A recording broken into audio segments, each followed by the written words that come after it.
and welcome to No Notes, the show where three cerebral cinephiles take a break from chatting guilty pleasures to discuss cinematic treasures. Each month, we'll take turns selecting a film we believe to be virtually flawless, one that had a significant impact on our lives and or helped shape the film lovers we became. If you love movies, if you really love movies, this is the show for you. My name is Stephanie, and I'm one of your hosts on this journey of great cinematic exploration. I'm joined by my two fellow film heads, Kelly and Jack. This week, it was my turn to squeal with delight over a film that makes my cinephile heart happier than a pig in mud. After I plead my case for the perfection that is Pig, Jack and Kelly will chime in about their viewing experience. Then, the three of us will determine if my cherished celluloid indeed belongs in the pantheon of modern movie masterpieces. So before I start and tell you a little bit about why I picked this film and what it means to me, I do want to preface it and say there's going to be spoiler alerts here. And I do think this is a film that if you go in completely blind and you have no idea what to expect, it will have a much greater effect on you. So if you are interested in this film, if you've been curious, please consider watching it before you listen to us discuss it. But that is my little disclaimer aside so that I don't accidentally ruin anything for anybody, because when I saw this film, I saw it pretty blind and it really blew me away. So with that, I'm going to get in and kind of explain what this film is and why I love it so much. In 2021's Pig, the love of my cinematic life, Nicolas Cage, plays a former celebrity chef turned truffle hunter living alone in the Oregon wilderness. After his beloved truffle pig is stolen, he must return to Portland to try to find the person responsible and rescue his beloved companion. A quietly poignant and unexpectedly beautiful film about love and loss and the beautiful bond between a man and his animal companion, it's a moving portrayal of the immense bond between man and animal. At times gut-wrenching, and at other times soul-stirring. Pig touched my heart in a truly profound way. Now, Nick Cage is an actor who is infinitely watchable in everything he's in, whether he's delivering an Oscar-caliber dramatic performance, showing off his significant comedic chops, kicking ass in an action spectacle, or serving up unhinged, over-the-top madness in some campy classic. I have loved him for forever, even when it wasn't cool to be nutty about Nick. I loved him long after everyone forgot he was actually an exceedingly brilliant actor, and long before a new generation discovered how cool it was to be Nick fucking Cage. Picking my favorite Nick Cage role is almost impossible. He is so good in so many films and has the power to make even mediocre or downright dumpster films a billion times better. I'm looking at you, Wicker Man. But I would comfortably argue that Pig is undoubtedly one of his career highlights. It's a subtle but stellar performance from Cage, and he sells every second of the heartfelt narrative. Cage's Rob is a scruffy recluse living alone in the picturesque woods of Oregon. He spends his days foraging for truffles with his beloved pig. His peaceful world is shattered one night when his treasured pig is kidnapped in a heartbreaking scene, and he must enlist the help of truffle buyer Amir to help him get his pig back. Now, Amir is played by Alex Wolff, who many of you will know from his chilling role in another genre masterpiece, Hereditary. As the two journey into the seedy underbelly of Portland's fine dining world, they begin to form an unexpected connection that will fundamentally alter both their lives. While the vengeance thriller about a man hunting down those responsible for harming his animal companion was mistakenly touted as Cage's version of John Wick, it's actually not that at all. It's really a quiet character study about pain, grief, and finding your purpose. Technically, the film is exquisite, from its sweeping cinematography to its sorrowful score. Cage exquisitely channels a broken man haunted by a painful past, and it was such a thrill to watch this master thespian remind audiences why he is one of the best in the business, even if his film choices haven't always allowed him to flex his considerable acting muscles. It's a film steeped in humanity that is uncompromisingly original. If it doesn't take your breath away, I urge you to check your pulse. No notes. And now I'm going to trepidatiously turn it over to my amazing co-hosts to see if they share my undying affection for this sumptuous art house oddity. Which one of my lovely co-hosts would like to go first and talk about their experience with Pig? Well, you know who I'm going to say should go first. I'll do it. Because I always say who should go first. That's okay. I accept it this time. Excellent. Okay, so I have a couple of things to say about this movie, which I absolutely adored. Absolutely not one single fucking note. I don't use this word lightly or often. I'm prepared to say this was almost a transformative movie. I felt like I was a better person for having seen it. And that is not something I say frequently or lightly. I was having a conversation with my mom earlier today about Nicolas Cage, oddly enough. Weirdly enough, unrelated to this, because I was listening to a podcast called How Did This Get Made, where they were talking about The Vampire's Kiss, a movie I have not seen, but I have been told has a truly unhinged Nicolas Cage performance in it. I'm taking it Steph is a fan. Oh my God. We are going to talk about that at some point. Okay. And in this podcast, they said that, this wasn't a grounded performance like Moonstruck. And I love Moonstruck. It's possibly my favorite romantic comedy, but the performance Nicolas Cage gives in that movie is not grounded at all. It's absolutely banana boats. Like stone cold bonkers and the Conquerors. I don't know what's going on there other than the cocaine on his Wheaties. And as a result, I was kind of just in this headspace where I was like, can Nicolas Cage be restrained? And going into Pig, I was just blown away by him. I thought, you could do this all the time.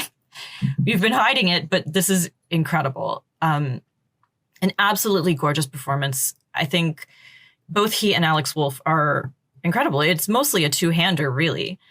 And they work gorgeously together. I avoided this movie for quite a while because I had also heard it described as sort of a porcine John Wick. And I'm just not a John Wick girl. It's not my cup of tea. And I certainly didn't feel like I needed to see it again just with a pig. That is the most inaccurate representation of a movie I've seen since they tried to sell Eternal Sunshine of the Spotless Mind as a comedy. It is almost the anti-John Wick because every move he makes and every action he commits is done with gentleness and passivity. We'll get much deeper into that. I'm going to toss it over to Jack in 1 second. The last thing I want to say is that I really, after finishing it, there was an odd hush in my house because I almost always watch these movies with my mom and she had no idea what the hell was going to happen with this movie. And I heard her sniffing at various points. There was crying.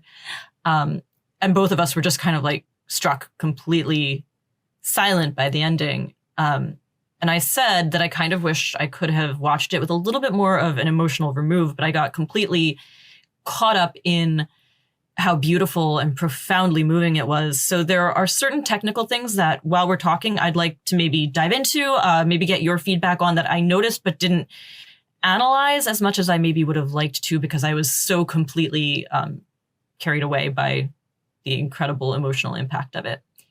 And with that, wow, I love that. Wells.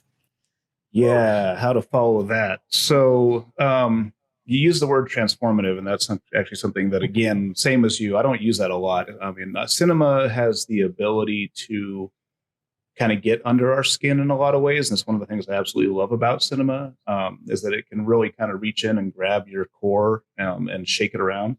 This movie, to me, that's exactly what this film did for me, was it reached in and was like, hey, sit up, take notice. Here's something that, again, I am a John Wick fan, and I still hadn't seen this movie because it was the same thing. That's how I perceived it, was another, animal killing revenge film. And I'm like, I love Nick Cage, but I don't necessarily need to see this again. I'm already a John Wick fan. I don't need to follow up. So the fact that it isn't that was a very, very pleasant surprise. But for me, this movie, nobody will expect this. Nobody will see this coming who hasn't seen it and doesn't know anything about it. But this movie really does cut to the chase of what it means to be human, of what it means to live with loss. If you've ever had to live with loss, which most people have had to live with loss, especially the loss of a loved one, this film will speak to you on a molecular level. Like, you will feel it. And the cool thing about it is that, again, we're so used to seeing Nick Cage going absolutely apeshit. And that's one of the things everybody loves about Nick Cage is, okay, how crazy is he going to be in this movie? And the beauty of this film particularly is not at all. Not at all. But that's what makes it so compelling, is that he's coming from a place of pain. He's coming from a place of like grudging acceptance, and everything that happens in this movie as far as confrontation goes does not play out like you think it's going to play out. It plays out completely the opposite. He's banking on memory and emotion and recollection and regret to inform somebody's decision on how to be. And there's a scene, and we'll talk about it later, I'm sure, but there's a scene where he meets a former employee of his, and that whole scene where he kind of deconstructs this man's life in like a 2-minute monologue is probably one of the most brilliant lines I've seen in a movie in fucking forever. So, it's one of those very unsung, very subtle, very understated cinematic masterpieces that, regardless of your genre of choice, regardless of whether you think it's some action movie and it's not, wherever you're coming from, you should watch this movie, because there is something in this film that will reach inside your soul and like yank it out and force you to look at it. And that is, to me, like, I can't put it any better than that. This movie, the fact that this movie did that to me just was exactly what I needed when I needed it. And I will always love this movie for that. Mm-hmm. This is like a drug to me right now, because I had a terrible day and I was so grumpy, and like I'm like, my heart is soaring right now. I have the biggest smile on my face. I'm sort of like, just it's orgasmic listening to you guys talk about your experience with this film. It's really, I'm so happy. And those are beautiful intros, and I absolutely agree. I have this in my notes, Jack, that like casting Nick Cage was such a stroke of genius, because it immediately subverts all your expectations. You immediately expect it to be one kind of film. At every turn, you expect him to react one kind of way. And it's always different than what you expect. And it's such a beautiful subversion of those expectations. And I think anybody else, you just wouldn't have gone in with the same, it wouldn't be so disarming. But to see Nick Cage be so subdued and such a pacifist and so gentle and so just like emoting without being over the top or dramatic is just really spectacular. Yeah, if I could jump in, Steph. Yeah, I think one of the most important scenes just for understanding his character is one where he doesn't actually say a word, and I think it's the one with the weird underground restaurant Fight Club. Yeah, where he writes his name on the cardboard, and you're like, okay, he's going to just be a fucking badass, and it's going to be like a really Nick Cage moment. And instead, what you realize is that this is all precipitated on the idea that he can just take abuse. And he just stands with his hands behind his back and has the shit beaten out of him, which is not what people usually expect from a Nick Cage performance. And it's extremely telling of the character as he is, because it both suggests that he's not a violent person, which is really relevant, but also it just kind of tells you he knows how to take a hit. He knows how to take pain, because that's like what most of his life has been for the past 15 years, that he's just taken pain and he's just taken hits, and he just does it stoically, doesn't register it, and moves on.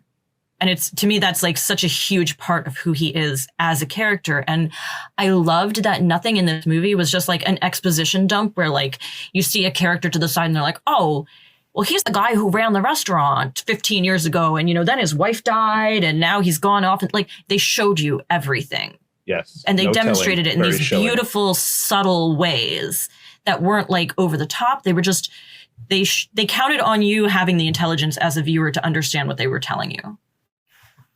I like that movies don't dumb it down for you, that you have to pay attention. Mm-hmm. And then, it's not like it's some big mystery. Everything is revealed, but you just have to pay attention. You have to watch what's happening on the screen.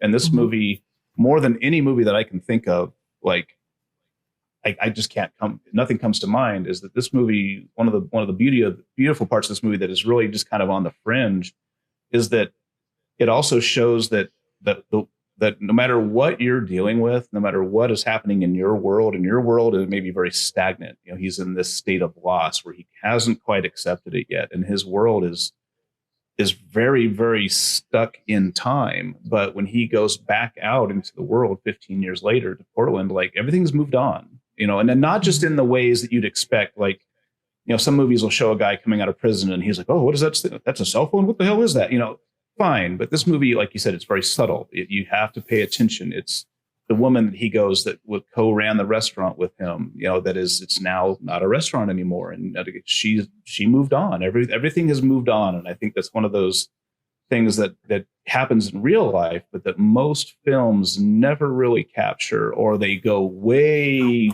on the other side of it and they fucking hit it in your face how life has moved on. And this movie, again, doesn't do that. It doesn't hold your hand. It just subtly shows you that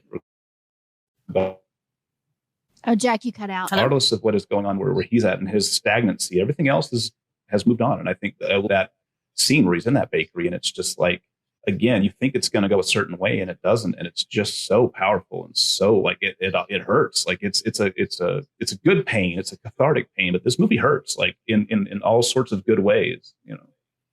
Mm-hmm.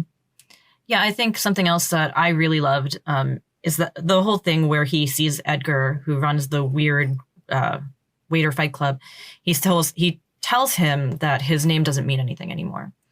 And there's a really important development that happens with Amir, where it's very clear that his name holds a lot of meaning, that every time somebody mentions Robin, like doors open and people are in awe. And I think that it's really, the way that it's demonstrated is really powerful because it shows like that he's not just like respected as a chef, but everybody views him with this warmth and this love, even though they haven't seen him in so long.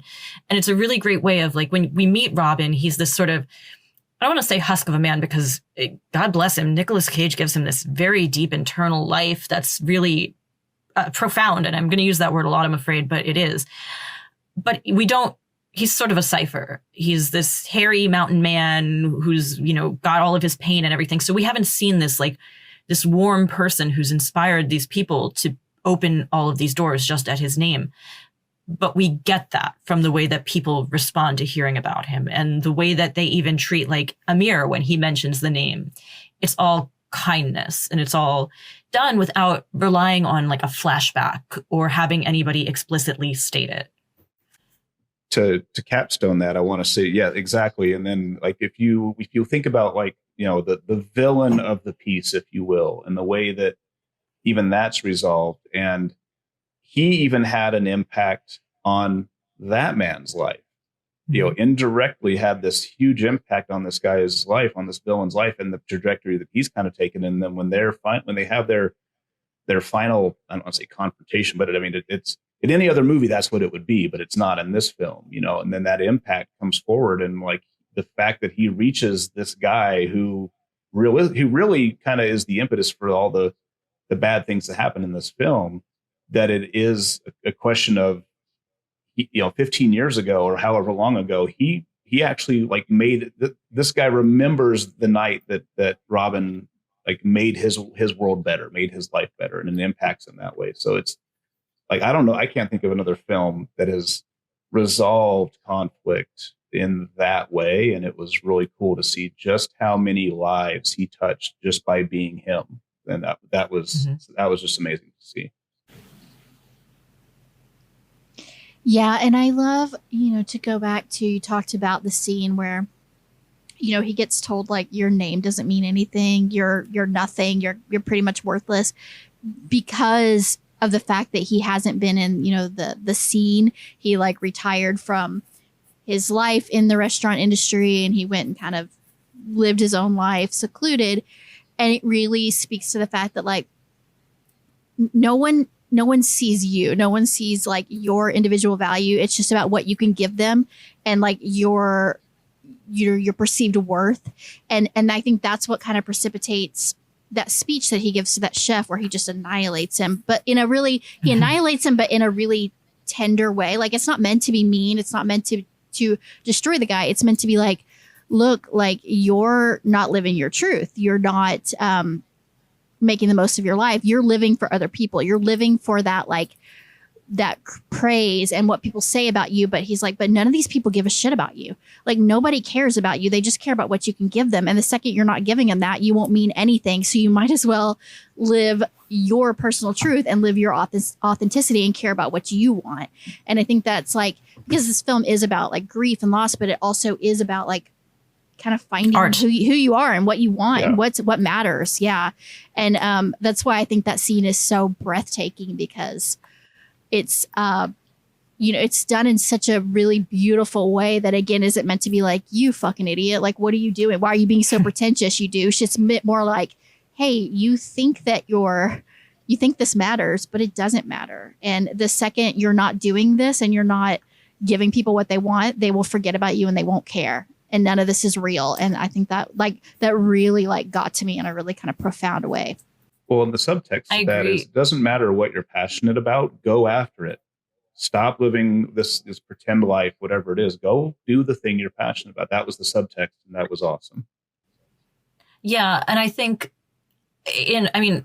this is very much saying cooking is art, obviously, that like you can follow a recipe, but you're not necessarily going to be as feeling and profoundly good at it as Nick Cage's character is. And I think that whole speech, his obvious like Oscar reel there, is very much about art too, in general, like not just, opening a restaurant. It's about creating something, a legacy, that you were proud of, whether or not it's what draws in critics. And, that could be the thesis statement for the movie itself. That part reminded me just a tiny bit of a less cynical The Menu.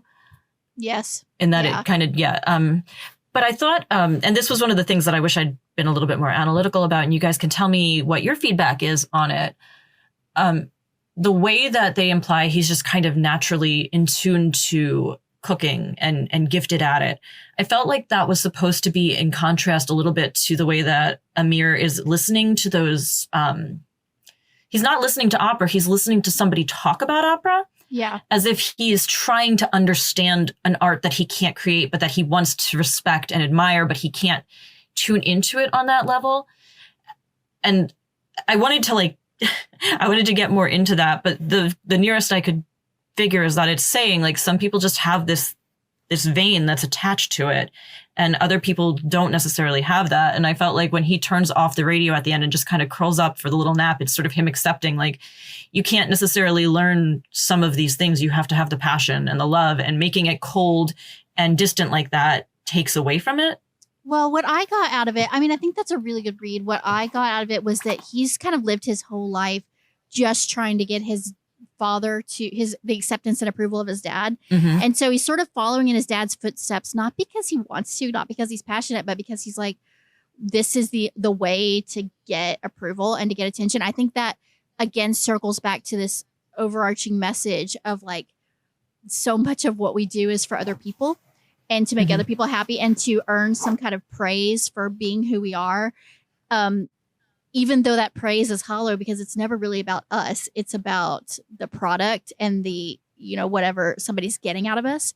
People are like, oh my God, I love you. They don't love you. They love the product. And the same thing with, Rob. It's like he was beloved and he was influential and he had this empire, but like it was all about what he was giving to other people. And the second that he wasn't giving that to other people, then, there are people that love him and care about him. And, we meet those people, but then there's also like the cold side of things where they're like, oh, you only mattered when you were a celebrity, when you were somebody, when you were doing something for somebody. You don't matter at all because you're off living your life and doing your own thing. And I think that's with Amir. It's like the end, it was sort of him coming to terms with like, I don't even want to do, this isn't even me. Like, I'm not doing what I love. I'm doing what I think my dad wants me to do. And now I want to live my life and I want to be who I am and what I want. I don't know. That's kind of what I took away. I don't know if that's accurate or not, but art's similar, interpretation. Yeah. So. And similar, like I was, same thing, like, obviously seeking his father's affection, because anytime that he doth protest too much, right, it's like, okay, obviously deep down, that little boy inside you is still searching for his father's acceptance, which unfortunately is most men, that was my childhood too, always chasing that acceptance, never getting it.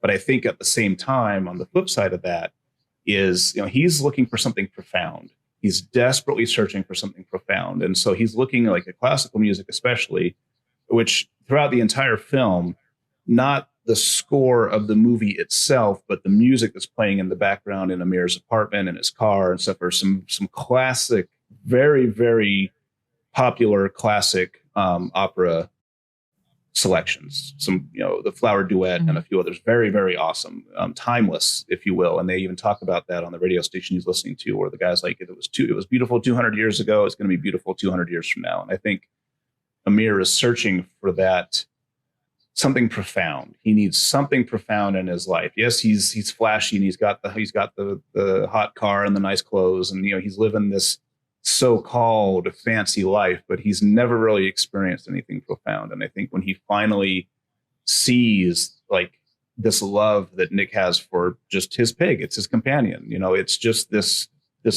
innocent, natural, pure love that a man has for his animal companion. And he's like, he sees that and he realizes he never really had that growing up, I think, with his mom or his dad. And so I think he finally finds that sense of the profound. He turns the radio off and lays down because it's like, oh, this is what life is. This is what love is, and it's overwhelming him. I mean, it's hard, I think, when you've grown up without it your whole life to witness it in a non-Hollywood romance kind of bullshit way, but in a really deep and affecting way. And I think that really finally gets to him, and it breaks through that icy veneer that he's got of joviality and nothing touches me. And all of a sudden he's a kid again. And this is what love is. And I don't know, that to me, the movie couldn't have ended with him. That scene couldn't have ended any better, I think.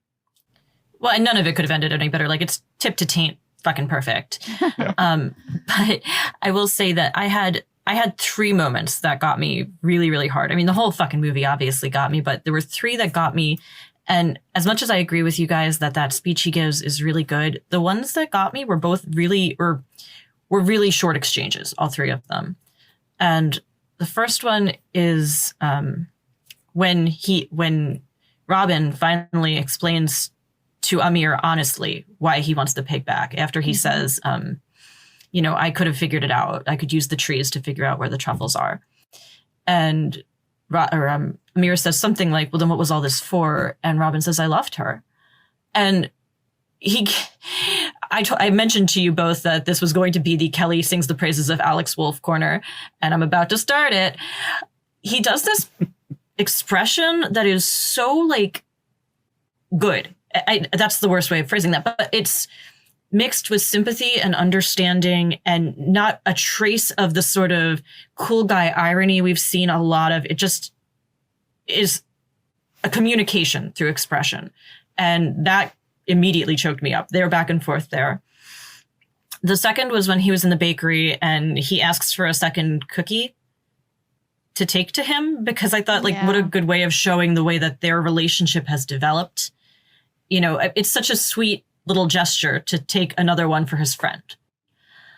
And the last one, and this also has to do a little bit with my desire for analytics, is when they're together in the diner, Amir and Robin, and Robin says something along the lines of, if I had never come searching for her, she could have been alive in my mind. Yeah. And Amir says, but she wouldn't be. And or something in that general gist. And it's so beautiful. And so neither of them oversells it as actors. They just make it really honest and really raw. And it's something that I tracked at least a little bit, that in the beginning, Amir refers to the pig as it. And there he calls her she. And I would have liked to have noticed when the first point was where he transitioned from calling the pig it to calling it she, but I didn't quite catch where that happened in the movie. But it's right there. I think that's it. Is that it? Because he's much more human throughout the movie than, his dad is and some other characters. He is, but he's also still kind of aloof until it all kind of hits him. It takes him a minute. That's because this film has a few what I think core themes. And I think obviously one of them is acceptance, because a lot of, Nick Cage, his character removing himself from society and being isolated, and his only real connection is this pig that he obviously loves. But a lot of it is about him not accepting his wife's death And they show that through like in the beginning where he tries to play that audio tape from her, the recording that she made for him, and he can't do it. And he can't quite like, he hasn't gone back to his old life. He hasn't seen any of his old friends or whatever because he just can't be a part of that world that she was a part of. And when he goes through this journey, he finally, and losing that peg and realizing like, okay, now I actually do have to face this. And then that moment where he plays that audio tape at the end of the film, and actually listens to it all the way through, and it's so beautiful and heartbreaking. And just, I think that's, and in that scene, I think that is about the acceptance, because also, Alex Wolff's character is also having to face the fact that like his mom is like technically alive, but she's not really, and just accepting that loss and coming to terms with it and coming to terms with how he feels about it and what it means. And Nick Cage is doing the same thing. And that's when he says, he's like, look, because the denial has been so comforting for so long. And he's like, if I hadn't gone on this journey, I'd have just never known. And I could have convinced myself she was fine. And then Amir's like, but she wouldn't be. Like, it wouldn't have changed the reality. And that's what we have to face, is what's real. And that's why I think it's like such an incredible moment between two people who are really grieving and trying to come to terms with loss and trying to really admit it to themselves. Absolutely. And also building a new relationship between them. Yeah. Because one of the things that I really loved was that it didn't just slide into that de facto having Robin become the father figure for Amir, because that would be the obvious thing to do. But instead it has them have their own unique relationship instead of it needing to fit an archetype. And I think especially, and Jack, I would love to hear how you weigh in on this, but I think especially with male relationships, that can be a little trickier. And I think this movie had a lot to say about masculinity as a concept. It does. And I appreciate you mentioning that, because that's one of the things that I took away from this movie more than anything else was I love me a good deconstruction of masculinity. I was talking with some friends the other day, and we were talking about Aragorn from Lord of the Rings and how he is very much the antithesis to a lot of male action stars. Yes, he can fight. Absolutely, he can fight. But if you watch the films as much as we have, I mean, and you see the moment where he kisses Boromir's forehead and he's singing songs, and like he is very much an atypical, male action movie hero. And I love the fact that this movie kind of does its own version of that, where, he is very much a man, but he is not the traditional action movie hero that you think. And he faces everything with patience and kindness, and he may say harsh things, but they're not coming from a place of hate. They're not coming from a place of dominance. They're coming from a place of acceptance and sorrow and trying to make the world better, even though obviously he's trying not to give a shit about the world. Clearly there's still a part of him in there that's a very caring human being, and he does. And so he goes about it the only way he knows how. And those moments are very poignant. Like you said, Steph, that's a good word for it. And it's one of those things where the part that hit me the most, and I think just because I love and I have this like really interesting, like romantic and stupid idea of love, is that he sends Amir to go get this bottle of wine from the lady that runs the mortuary, and she's saying like, it's just a moment where Amir is looking at, you can't even see what he's looking at, but you know what he's looking at. It's Robin's wife's interment. And all she says is, I know he's never asked me to, but I saved a space next to her. Could you tell him that for me? Like, and that was just like a punch in the gut to me, because here's a man who loves his wife so much that when he lost her, like he lost himself.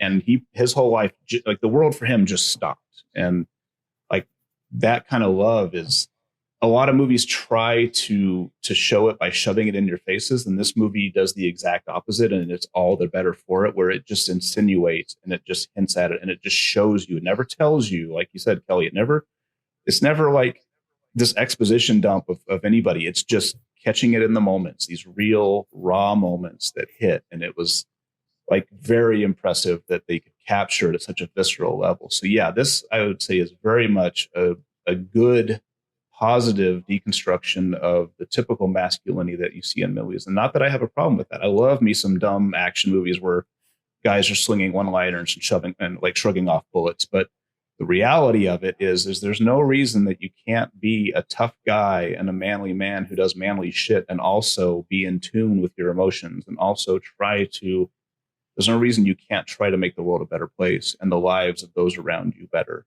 I'm very much a believer in that pay it forward kind of thing. And I think Robin does that in this movie with the people that he meets, is he is paying it forward in a way that some people might view as harsh, but it's not harsh. It's just honest.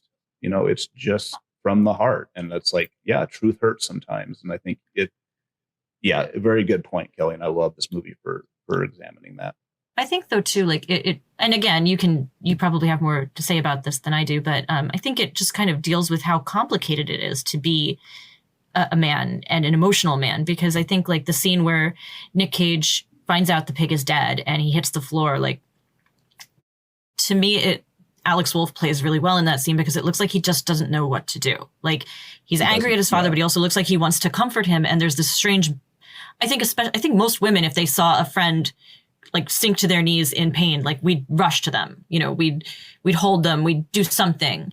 And even though that wouldn't necessarily be what Robin would want, I think it would just be the instinct of like, but there was this hesitation of like, what do I do and how do I take care of you? Yeah, I thought guys that don't was do that. Very like masculinity guys don't related. do that. It's this subtext where you don't do that. You don't hold another man in that way. It's stupid because there's nothing wrong with that. You absolutely can and should, but there's this stupid societal kind of stigma where you're not supposed to do that. And I don't even know why at this point it's taboo. And I think we're slowly getting away from that, at least in the youth that I have met, where a lot of young men that I have met are a little more in tune with their emotions than some of us were ever allowed to be at my age, where it's a little more socially acceptable, or at least it's acceptable in their age group and their peer group, where it was not in mine, because if you allowed yourself to be emotional, if you allowed yourself to like have soft spot for other men and like help them, then you got derided by your peers. And there was a lot of name calling and a lot of shaming, and even though you're just being a human, you're just being a human who's trying to look after another human. But, oh my God, heaven forbid that a man, do that for another man. So you're right. That movie does capture it very well in the fact that Amir, he has no idea what the hell to do, because there's no way his father would have ever allowed him to be like comforting in that way. And it's and that's would have comforted him. Correct. And that's a very male thing growing up with certain fathers. Same thing. My father was not an emotional person, and I was a very in tune with my emotions kind of kid. I was the sensitive kid, and my dad was very much the opposite. So he didn't get me, and so I look at that. I kind of see that through this lens where, Amir and his father do not get each other at all, and so, yes, absolutely. Can I tell you the scene that took my breath away? A lot of them, but the one that really, I was just like, oof. The entire runtime stuff? Yeah. So we're going to start from the very first frame of the film and go frame by frame. There's a scene. And one of the things that I took note of is that there's a couple of, I think as you guys have both mentioned, a lot of the impact of this film is in the small moments.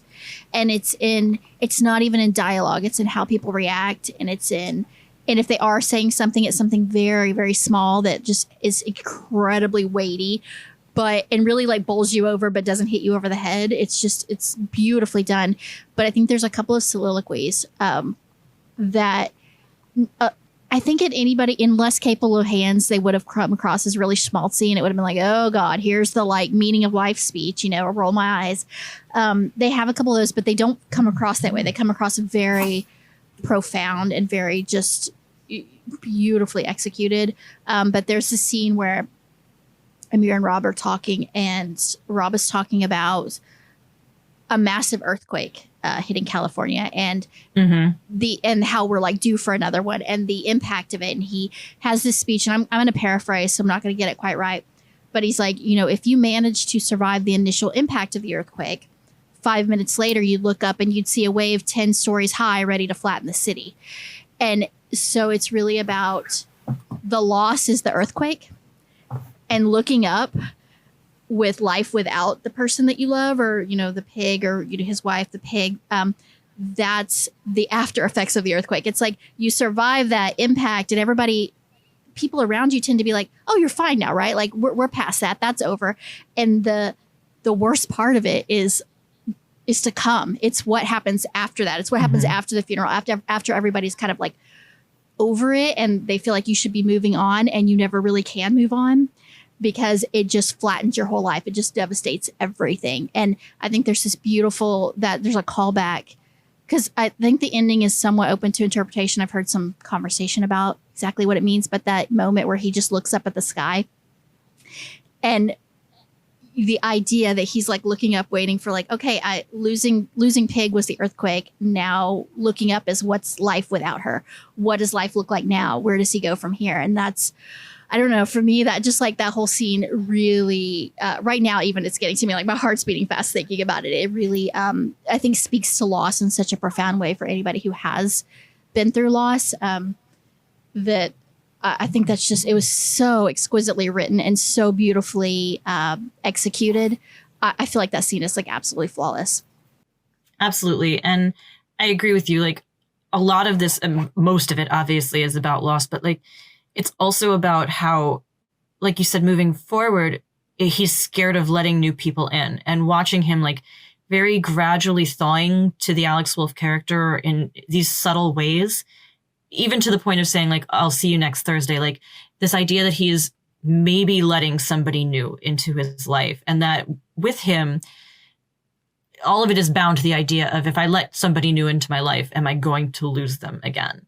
In some way, it is really quite moving and relatable, and done in a careful and feeling and thoughtful way that I think deserves an incredible amount of applause and credit. I forgot to tell you guys to stay through the credits, but did you stay through the credits? No. There's a post-credit scene? There's not a post-credit scene, but there's after her song, you know, that he's playing on the recorder. Which is a great song, by the way. So beautiful. Oh, I cried. I was like, oh. There's a scene where you can hear him in the forest, and you hear the sounds of a pig, and it's like, I don't know, that was such a gut punch, the ending, but then they do the song, and then it kind of goes quiet, and then you just hear these background noises, and you hear him like in the forest with a little pig like behind him making the little piggy noises. And you know, whether, again, there's some debate as far as like what exactly does it mean, but if depending on how you interpret that, just the idea of him like trying again and being willing to have another companion in his life and being willing to be open to love again, really just like, I don't know, I wept. I was just like, oh, devastating. And I completely forgot to say, hey guys, stick around for the credits, but go back and watch that afterwards, because it's really just beautifully done. It's very subtle, but it does give you like a sense of hope, and okay, he's, you know, he hasn't completely given up. And I think something that I genuinely like, well, I loved everything about this movie, but something that I think I've very rarely seen is that, well, obviously some of his grief over the pig is also the grief for his wife, you know, accepting that loss. I don't think the movie asks us to believe that it's exclusively that.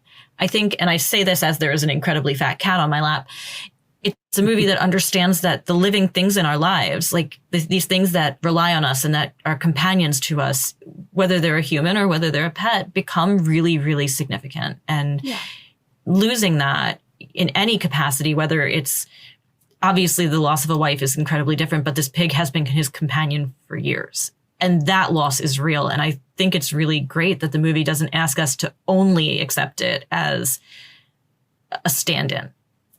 Also, it's a really cute pig. And it's about connection. Like, you know, it's about unconditional love, whether that's love for an animal or love for another person. And, you know, that whole scene of the Fight Club scene that we talked about, it's about what he is willing to, how much he's willing to take and how far he's willing to go for unconditional love. I mean, that's all like this you is said, about.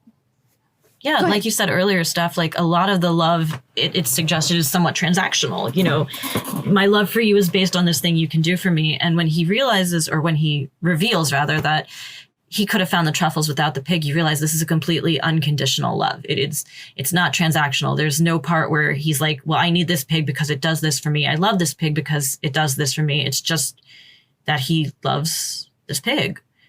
And that's really quite lovely. It's this movie. It's, you know, I obviously I saw it when it first came out, and I lost my shit over it. I was like, holy fucking hell, this movie, just like you said, transcendent. It's a masterpiece. And then I rewatched it for this podcast, and I just it affected me just as deeply on the rewatch, which is saying a lot, because a lot of times after you've seen it the first time, the second time you're like, I mean, it's good, but it doesn't have the same effect. It's just as effective. And what amazes me about it is I feel like if you wrote this down and you said, hey, this is what this is about, like, you look at it on paper and you're like, that seems ridiculous. Like, how are you going to make a movie about that? How are you going to make that feel profound? How are you going to, it seems kind of silly. And I think that's why a lot of people didn't go see it, because even from the marketing standpoint, you're like, oh, okay, I know what this is. And you absolutely do not know what this is. There's no way to know what this is until you watch it. You are just not prepared for the experience. And the way that it surprises you in such a beautiful, unexpected, phenomenal way over and over again, just it's miraculous. It's just really spectacular. I agree. Movie is absolutely greater than the sum of its parts. Like, yes, absolutely. Well, you're right. If you put it on paper, it'd be like, oh, you know, whatever. And then you watch it and you're like, oh shit, like, how did you do that? I don't entirely agree with you. Because I think that if you take apart all of it, it's kind of like a really brilliant, really short play. And each act is actually pretty great on its own. I do think it comes together in a way that like kind of envelopes you and makes you feel like, oh, this is what you've been doing the entire time. But like, I do think that actually the sum of its parts is kind of amazing. And with that in mind, there's just a couple of structural things I'd like to specifically call out that I think are really, to me, impressive and great. And one of those is that I'm always kind of a sucker for like a one crazy night movie. And I know this doesn't technically take place over one night, but it's a short period of time. And everything happens quickly. And everything leads naturally to the next thing. Like, but also everything is almost picaresque. Like, it's almost anecdotal in that, like, these are people who have these different connections. And yeah, they're all kind of connected to each other. But like, you could almost just watch these individual scenes and be like, wow, I'm watching a masterful writer, a masterful director, masterful actors, and just think, wow, this is fucking incredible, and still be, I think, profoundly moved. And the other structural thing I wanted to call out is that Pig is 92 minutes long. And I think that and I say this as somebody who fucking loves Lord of the Rings, but in a sort of post Lord of the Rings, Titanic, Endgame world, I think we often weirdly feel like to get true and genuine catharsis and pathos, you need it to be long. And in fact, I think that part of the brilliance of Pig is that it's swift. It's 92 minutes that just puts everything that needs to be there, but it's lean and concise and really just direct. I mean, it's brevity is the soul of wit, like in celluloid form, just perfection. It doesn't overstay its welcome. Yes. Exactly.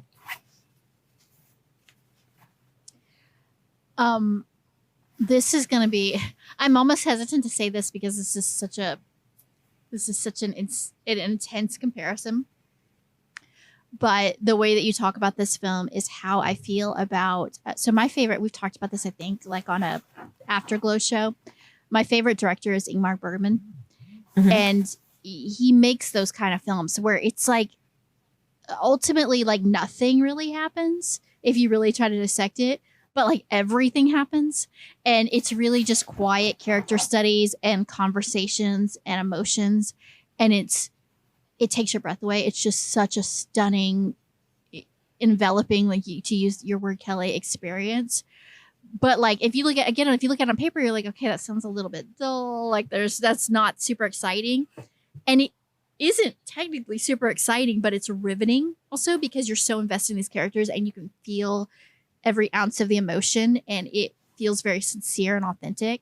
And this film does that for me. And again, like I hate to compare anything to Ingmar Bergman because that sounds again crazy, but this is in that universe of films that I feel like plot wise it's not like air quotes exciting, it's not an action film. There's not like a lot of stuff happening. It is a quiet character study, but it's not dull in any way, shape, or form. It's absolutely riveting. And I love that. And I also love that, Ingmar Bergman was like, he famously hated critics. And he also like hated other contemporary filmmakers that everybody else loved. Like he has this kind of famous beef with Luc Godard. And because he thinks that Godard made films for critics.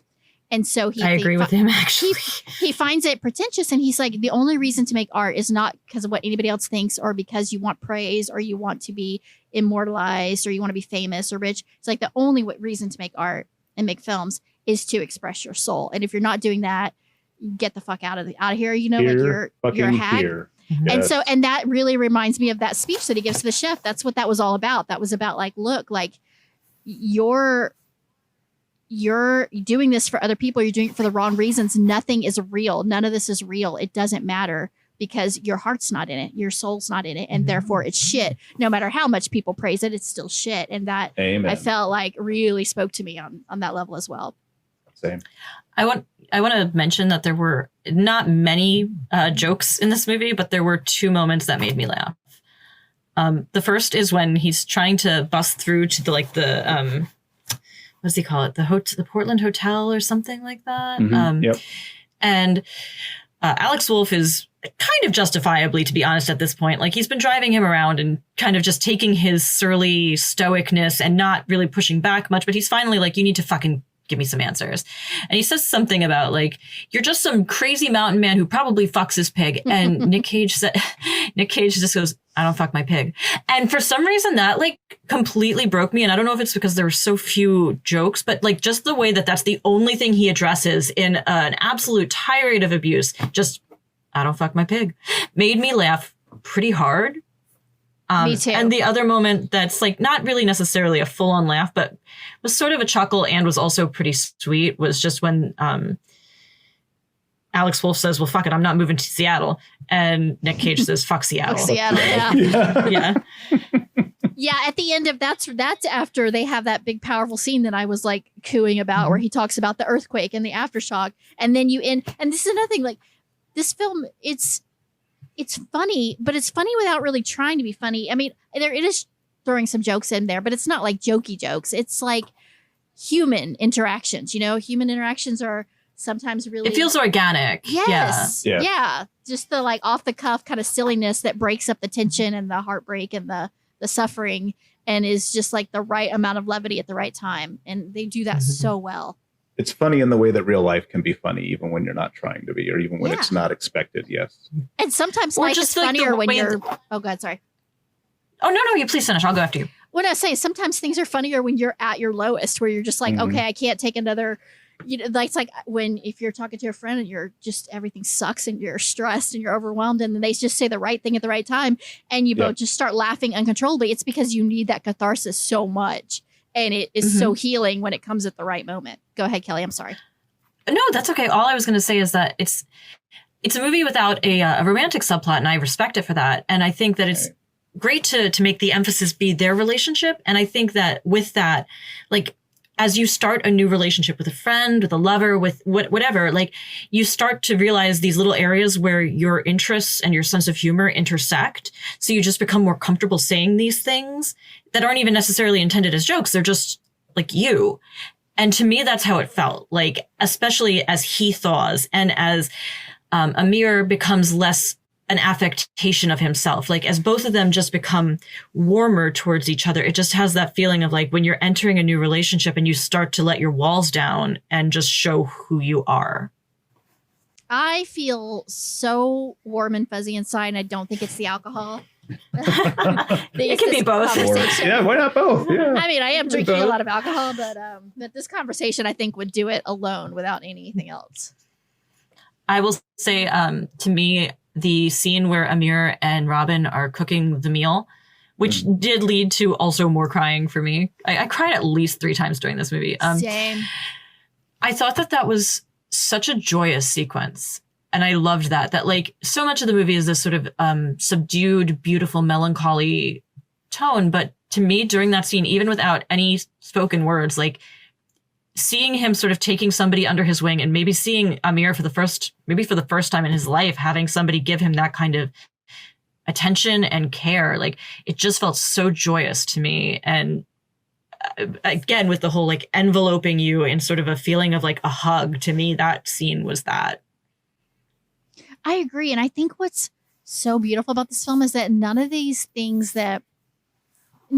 like moments of pulling your heartstrings or making you cry or making you feel something feel forced. They don't feel pretentious. They don't feel like, oh, I'm gonna, like an affectation, like look at me manipulating the audience. It's just, it all feels so goddamn authentic and natural and inspired. Really and sincere. Yeah. Yes. Yeah. And that's hard to do. That's not easy to make that's you feel very that much way. Agreed. A substitute for, because it's, you look at it and you think like, okay, this is probably the first time that Amir has ever had like an older male father figure who has like just been with him and done something with him and shown him, here, this is what you do.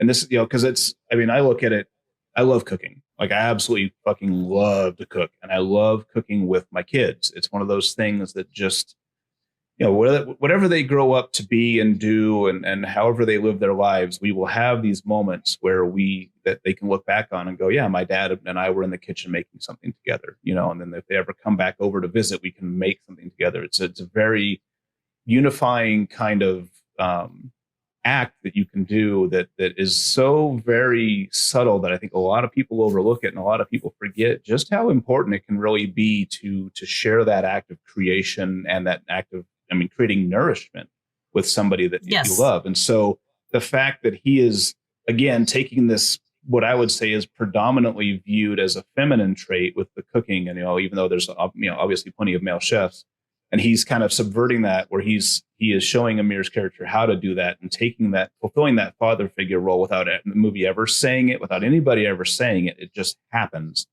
That to me speaks volumes, because it's Amir getting his first real glimpse of maybe what it could have been like had his father been a little different, and bringing that kind of cohesion into his life. It was a very small scene. It didn't last for very long, but I think if you needed to know anything about Nick Cage's character in this movie, that scene tells you everything you need to know. I do love the scene too, where his dad, who is pretty much like despicable the entire film, has that moment where he breaks, and after Nick Cage has made him the meal that was like the meal that he shared with his wife that was so special. And like, he's the same thing. He's going through that, like, it's kind of you realize it's the first time he's really accepted his loss, and everybody's like dealing with their pain in a different way. And it's all manifesting in pretty like negative, kind of destructive ways, self-destructive or destructive to other people. And yeah, when he has that moment where he just breaks down, and then he confesses about the pig, that the pig's dead. And it's so heartbreaking, and it's so beautiful. And you're just watching a masterclass of actors and thespians, like in the same room, just owning every second of every bit of screen time they have in this really just unbelievably engaging and immersive way. Really just phenomenal.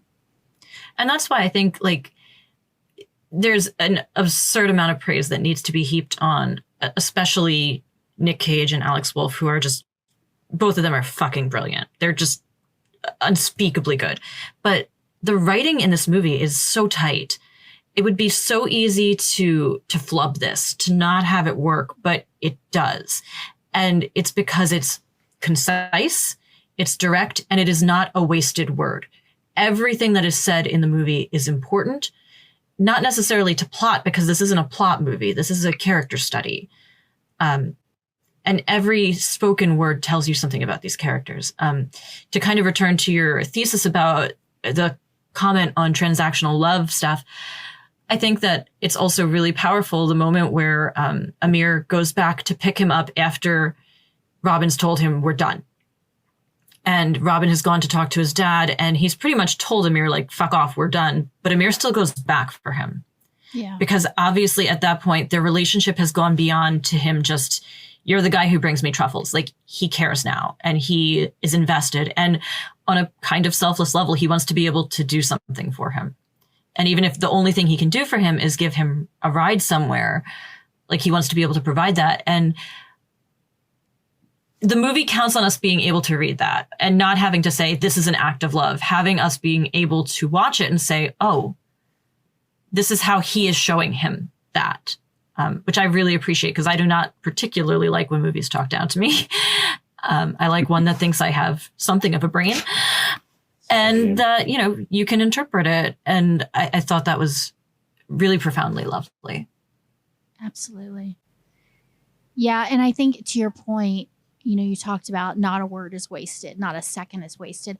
I think that's one of the things that makes this film such a masterpiece, is that, you know, you talk about all these films that we widely consider as great films, and they are great films, but, you know, they're 2.5, 3.5 hours long. And while they're great, I think most of us watching go, you could probably make this a little bit tighter. Like, not everything here is serving the plot or the characters. It is a lot of, like, I think for directors and writers, it's really hard. It's like the phrase, kill your darlings, like how hard it is when you're so in love with your work to cut anything because you think it's all so special and beautiful.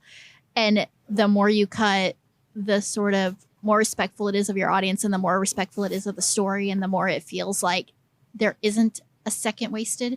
And this film does because it really does. It's an art house film. The fact that it's an hour and a half, you're like, really? Like, this isn't 2 hours? How is that possible? We're just so conditioned now that it has to, all these like kind of artsy movies have to be super long, and there has to be a lot of like kind of nothingness that happens. And there's not a second of nothingness in this. It's all very, again, not, like, just to your point, not a second wasted. It's so brilliantly edited too, as well as written. And that's impressive. Yeah, I think in a lesser director writer's hand, like, we would have had a flashback of, I don't know, like him and his wife on the last night they had dinner together, or showing her recording the tape, you know, maybe flashback to the night of Alan or Adam Arkin. I can never remember which Arkin he is. Yeah. Thank you. Adam Arkin with Alex Wolff and the mother. The mother's not even somebody we see. We just know she's in the hospital room. You know, there would have been flashbacks, I think, to these moments that are actually handled really, really beautifully as memory. And I think it's important, honestly, that they not be present, that the idea is you can only experience these as memory because they're gone, they're done, and you can't go back to them. And a lot of this movie is, how do you move forward from unspeakable loss?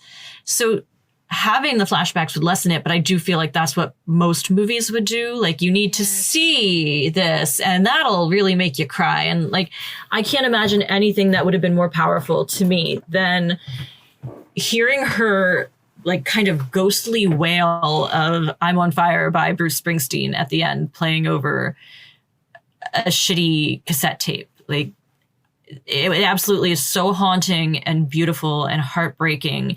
And bookending the movie with him trying to listen to it and not being able to, and then being able to listen to it, tells you everything you need to know. You don't need a flashback. I'm so glad you said that, because I actually had that note and forgot to bring it up, that it was one of the things that didn't strike me as much when I first saw it. Like, I didn't really take note of it. But this second watch, I really was like, you know, it's pretty impressive that there are no flashback scenes when they're telling stories about, like, oh, let me tell you about this thing that happened in the past. I feel like every other film I've ever seen that it does that, there's always a flashback, and that there aren't any flashbacks in this. It's obviously a choice, and it's such a smart choice. And it feels like, I don't know, brave is going to sound like a stupid word, but it is really trusting the audience and being like, I don't have to spoon feed you. I'm not going to try to force emotion. I'm not going to, like, you know, fill in all the gaps for you. I'm just going to let you sit here in this quiet and watch this character share this memory. And all you're going to get is from what you get from their facial expressions and how they tell the story. And that's human. It's so human. And it's how we interact with everybody in all of life. But for some reason in movies, they always feel like, no, we can't just have that. We have to like, you know, go back in and create these like flashback scenarios and show you every single detail. And we don't need it in real life. We don't need it in entertainment either. But, you know, everybody thinks we do. And it's a really smart and surprising choice. And I do. No, I would say that that's brave. I would say that's a very brave Likewise. move, especially when with a director who is casting one of the biggest names in Hollywood in his movie, you know, understanding that, of course, they know that it's going to be subversive. They know that it's not going to be what people expect, but it's still very brave to say, hey, I'm casting this guy who is, for the most part, you kind of think you know what you're going to get, you know. And so this movie, more than many that I can think of, breaks almost all of the Hollywood, air quotes, rules when it comes to filmmaking, because there's very little tropiness to be seen. We don't get any flashback scenes, nothing. You know, to Kelly's point, and it's not dumbed down at all. We're expected to follow. You just need to follow this movie. It's not going to tell you, you know. And so I think this movie, by breaking most of the rules that we expect from a Hollywood film or from an American film, that was brave, and it was a gamble that absolutely paid off, you know. And I think that when people who have not watched this movie, like we hadn't seen it, who come into this movie, will realize that, yeah, this is not what I wanted necessarily, right? Because they're thinking they're getting something, but it is what I needed. And I think that's one of the best way. I think that's one of the best ways a creative person can create and kind of connect with their audience. Because I think a lot of movies, especially, and I'm not knocking on them because I love them, but the Marvel movies especially, it's fan service, right? It's just 3 hours of fan service on screen. And not that there's anything wrong with that, but I'm kind of more of the philosophy that we don't, as creatives, we don't have to give the audience everything that they want. All we need to give them is what they need. And it's not usually the same thing. I think, to be fair, no, this is not a reflection of Marvel at all, because I'm willing to shit on fan service. I'm totally comfortable shitting on fan service. I think fans need to be serviced less. I think that they are getting a little bit too entitled when they do things like saying Mike Flanagan needs to remove a scene of cat violence from The Fall of the House of Usher because it bothers them. A thing that really happened.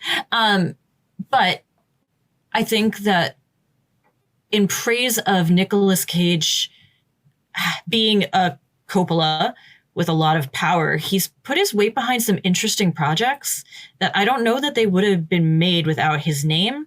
And this movie, and guys, you're going to have to help me out here. What was the one he did with Pedro Pascal? Unbearable Weight of Massive Talent.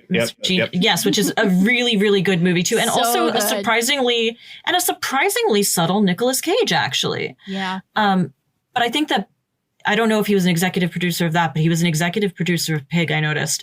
And I think that both of these movies probably wouldn't have gotten made without Cage stepping in and being like, yep, let's fucking do this. And if he's executive producing, he can kind of help a little bit with like studios and maybe making sure that the movie that a writer and director wants to make is actually the movie that gets made, instead of just becoming a pile of studio notes. Well, and in a way, it is sort of, I think that he probably resonated with the material because he is one of those actors who, just to your point, who like does things that now I know he's done a lot of paycheck movies, and that's a whole thing that we could talk about, but he also is incredibly passionate about the art of acting. Like, it is something that, you hear him talk in interviews, and you read some stuff that he says and talk about like his method acting and how like some of the things he's done for his roles. And he, like, the way he talks about it is very much like the Rob character of like,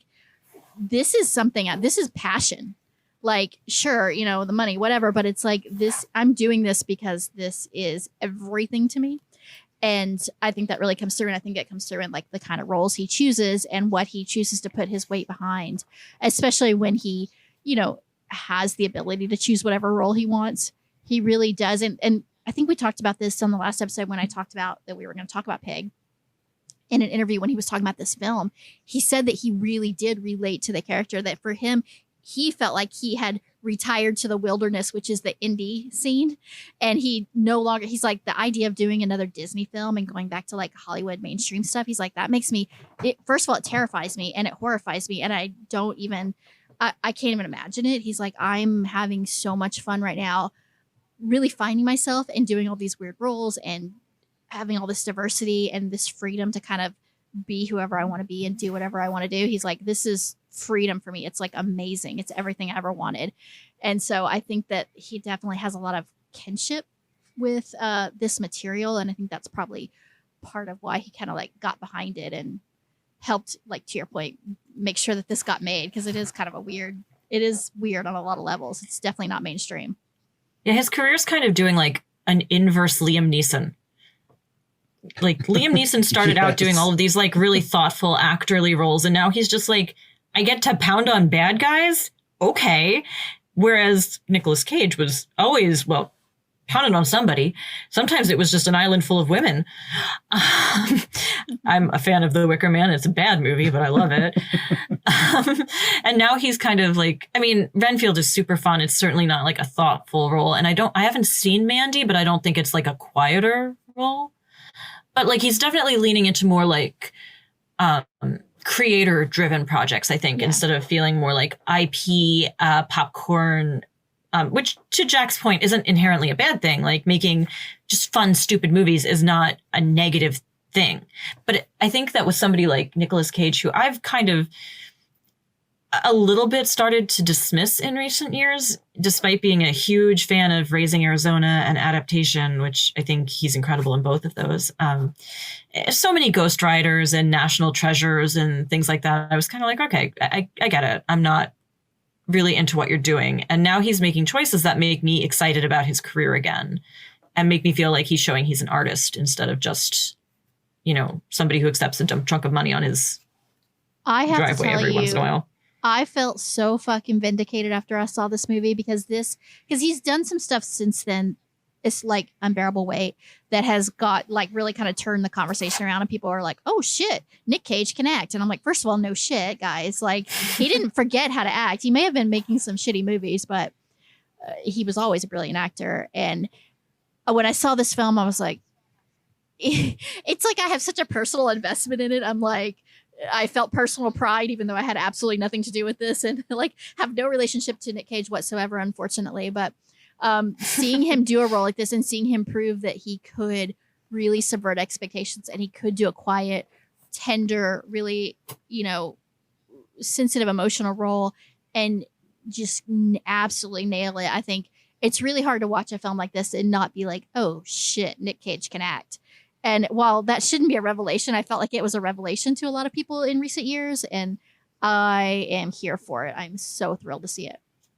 I do think this is actually like a career high for him. I think, like I said, I love Raising Arizona. I love Adaptation. I think those are great movies that he does amazing performances in.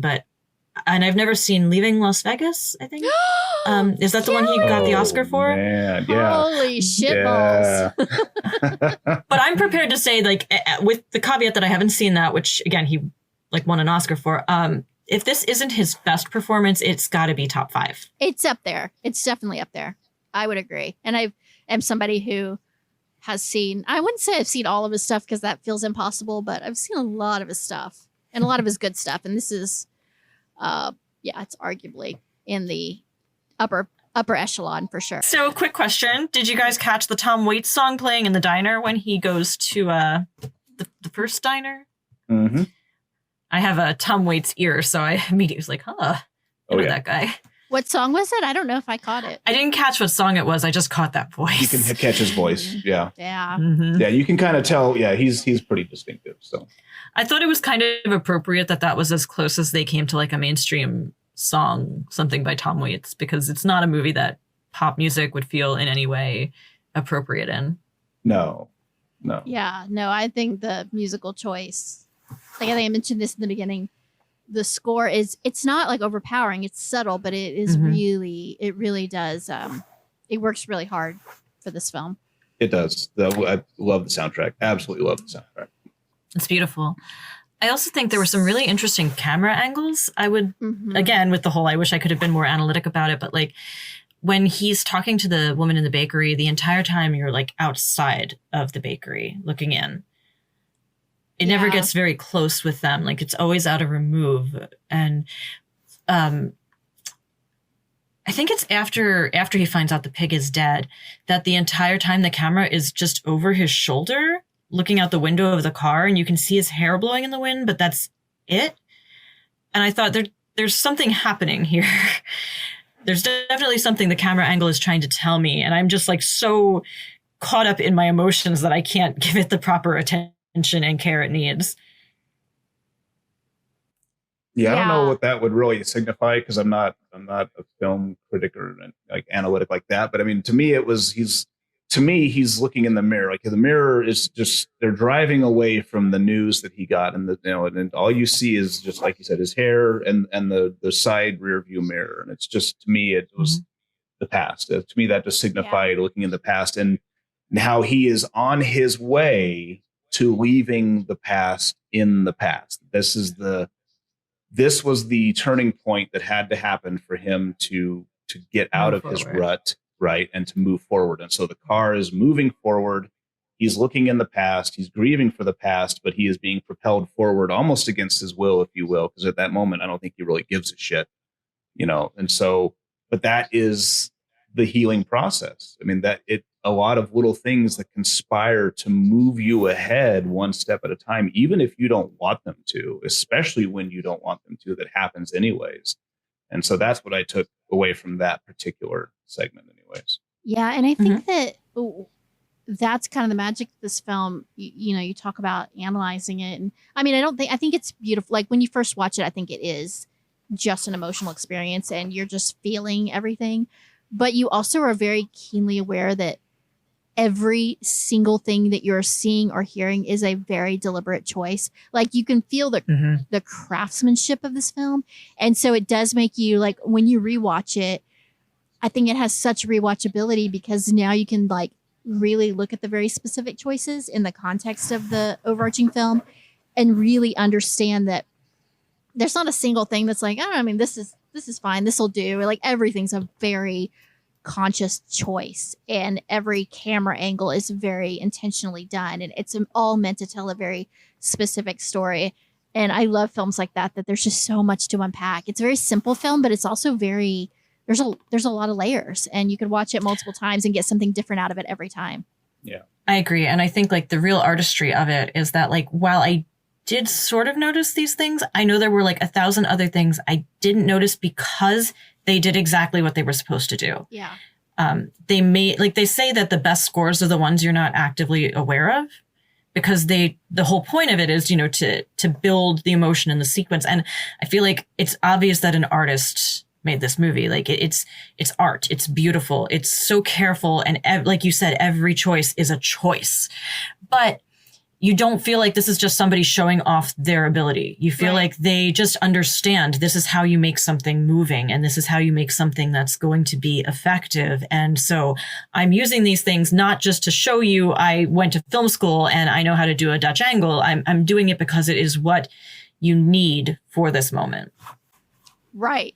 Yeah, like the best choices are the ones that you don't notice because you notice them on a subliminal level. Like you process them in a very real, meaningful way. You just don't realize what is making you feel the way it's making you feel. All you know is that you're feeling it, which is all you're supposed to know. Yeah. Anybody that can do subtle filmmaking, subtle storytelling like that and achieve that kind of profound impact, it always has my kudos because that's the mark of a true master is that they just know that the ways to penetrate that armor and to really dig into what makes us human and what makes us feel. And if you can do that with a minimal amount of words and just the right amount of words, the right amount of the images that, like you said, are very affect you subconsciously, right? They're almost subliminal, and that to me is the mark of a true artist, is somebody that just understands it at a visceral level. Absolutely. Oh, there's the kitty again. Gatsby, go away. No, don't go away. Buddy. Keep hurting, I've never heard a cat be like, and I'm not saying this judgmentally, but this cat is so dramatic with his purring. Yeah, he is extremely dramatic. He's like, purr, damn it, purr. You will hear me. Buddy. Do you guys have, I mean, I think we want to give our kind of closing statements, final thoughts. Do you guys have anything else that you want to address or talk about specifically outside of that before we get to that part?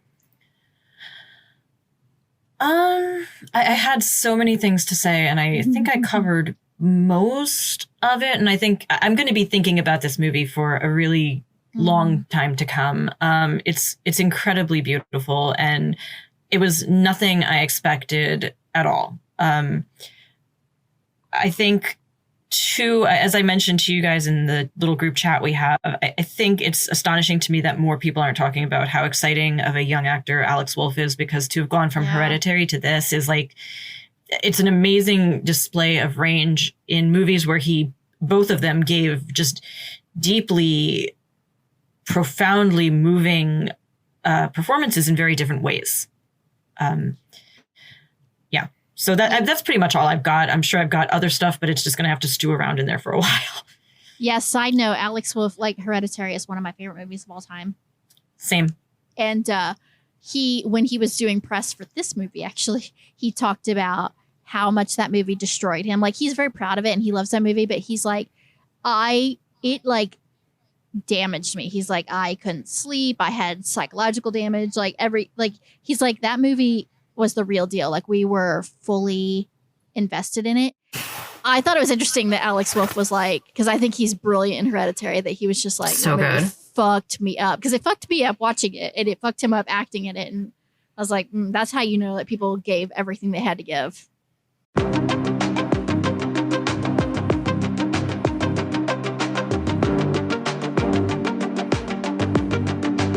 You know, it was a beautiful thing going into this movie with the only preconceived notions, which I think were everybody's preconceived notions that hasn't seen it, in that it's just another John Wick with Nicolas Cage. And the funny thing is, if that's what I got, I probably would have been okay with that too, because I love that concept. I'm all about vengeance upon those that have wronged you and taken a loved one from you, whether that's an animal or not, doesn't matter, especially when that animal has kind of supplanted, I guess, or filled the void of a lost loved one, and this animal kind of comes in and fills that gap. I think is it happens a lot in real life, so I think that's something that people can relate to. So I would have been okay with it, but having been all of my expectations completely subverted by a movie that basically looked at Hollywood and said "fuck you" to every single rule about movies that are supposed to be in place, or that we as an audience expect to be in place.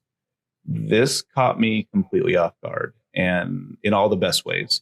I love it when a movie can impact me on an emotional level, especially, to kind of put a mirror up to some of the things that I've experienced in my own life with loss and stuff, and really kind of handled it in a way that is mature, and in a way that is very hopeful, without taking away or without diminishing the pain and the suffering and the hardship that those things cause. I think a lot of movies can be a little saccharine sweet when it comes to that stuff, and really kind of downplay and do a disservice to the hardships of loss. I think back to an article that I read years ago in a magazine where it was a woman was writing into this article about the loss of her husband, and how all of her friends and family were just like, you just need to get over it and move on and go live, and we should go out and have fun. And she was like, I don't want to get over it. I'm not ready to get over it. I shouldn't have to get over it on their timetable. I should get over it on my timetable. And that the way it was written was very impactful. And this movie kind of really brought that emotion back out from this article, that it was really that same thing, is that, we don't move on until we're almost either we want to or we're forced to. And I think this movie examines grief in such a way that is very mature, is very grown up. And I loved every single second of it. It's one of those ones where I'm kind of sad that I've now watched it, because I'll never get to watch it again for the first time, but I think anybody who has not seen this movie needs to do themselves a favor and go see it, rent it, whatever you need to do, because you will get so much more out of this than what you were expecting. And the only notes I had were fucking amazing notes, positive notes. This is an absolute no notes movie. It's a modern, understated masterpiece, and I loved every second of it. Ah, music to my ears. Kelly. Okay, I'm going to try and be really concise because I feel like there's not much more I can say about it, but I also could talk about it for forever because when I like something, I'm basically a happy puppy chasing my tail and I just want to keep going in circles and talking about how great it is. And nobody wants that. So, I will say that I don't necessarily think this is a movie everybody's going to connect with. I think it is really subtle and clever, and some people aren't looking for that in a movie, and that's fine too. But for me, one of the signs of a great movie is that I finish it and I think I can't wait to experience it with people who haven't seen it before and not get to have it again for the first time, but to get to see it with them and to see them having that experience for the first time. And I immediately thought that when Pig was over, like, I cannot wait to show this movie to people and to watch them having every emotion possible while watching it. It is, it's absolutely lovely. I used the word transformative and I gave the full recording of the podcast to change my mind, and I haven't. I still think it feels like I am a slightly different person having watched it, and in the best way possible. We didn't talk maybe enough about how cute that pig is and how much personality, honestly, that pig actor had, and how in the brief time it's on the screen, you really feel really sad at this poor piggy. But yes, not one note, none notes, 0 notes, no notes. God, I'm so happy. Well, you know, speaking of being able to experience this for the first time with people who are experiencing it for the first time, it's like when you guys both were like, no, I've never seen that film and it really wasn't on my radar. And, you know, you were both game to watch it, which is amazing. But it's this combination of unbelievable excitement, but also terror, because I love it so fucking much that I wanted you to have the same kind of transcendent experience that I had. And if you did, I was going to feel the way I feel right now, which is just like walking on air. And if you didn't, I was going to be devastated because it means so much to me. But it was such a thrill to be able to share this with you guys, and a thrill that it spoke to you on a deep level, like it spoke to me.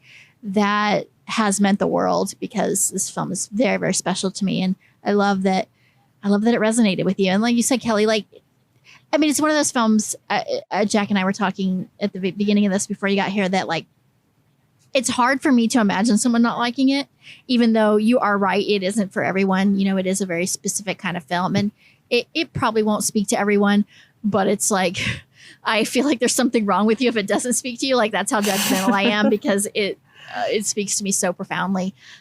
But this was super fun. And so I'll just like, and kind of give my final thoughts. I read an article that said that during the production of this movie, Nicolas Cage took his co-star Alex Wolff and the crew to a screening of Parasite.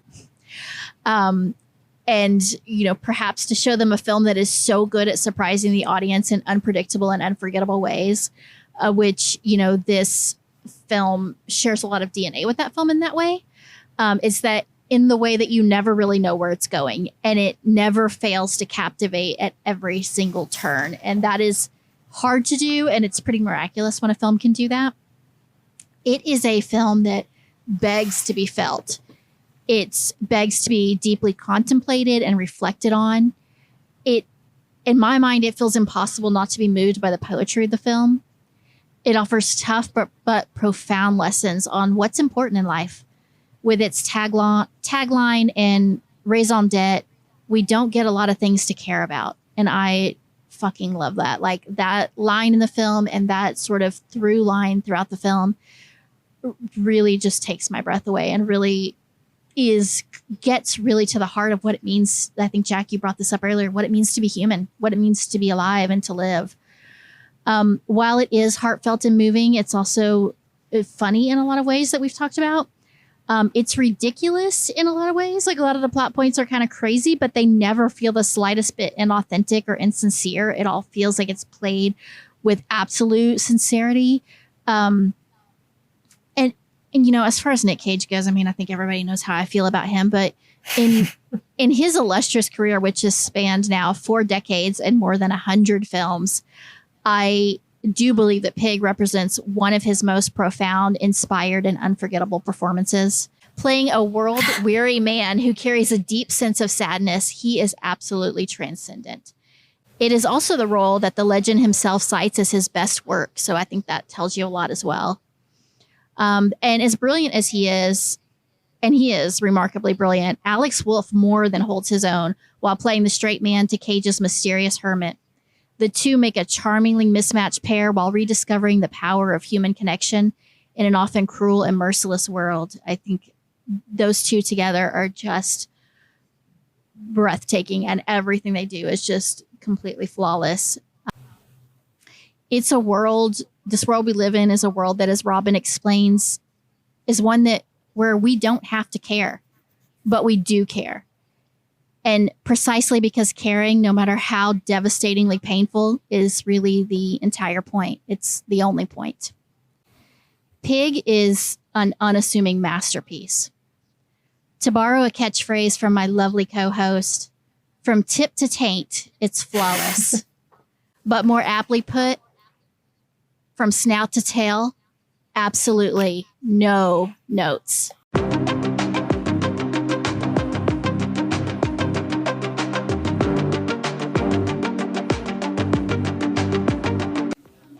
That is our show. Thank you so much for listening, and we hope you enjoyed this foray into film passion.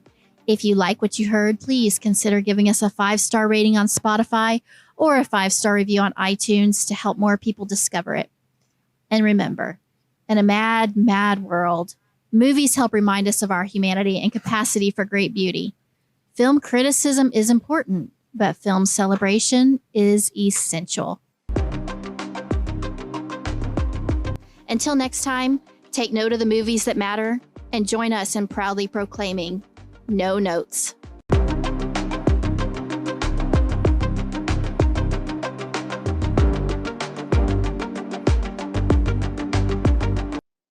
What the hell is she doing, by the way? It sounds like she is tearing down the house. I just realized I should have muted before I walked away. Sorry. No, this is fun. I want to hear you breaking the fourth wall, literally. It's insanity. What are you doing, girl?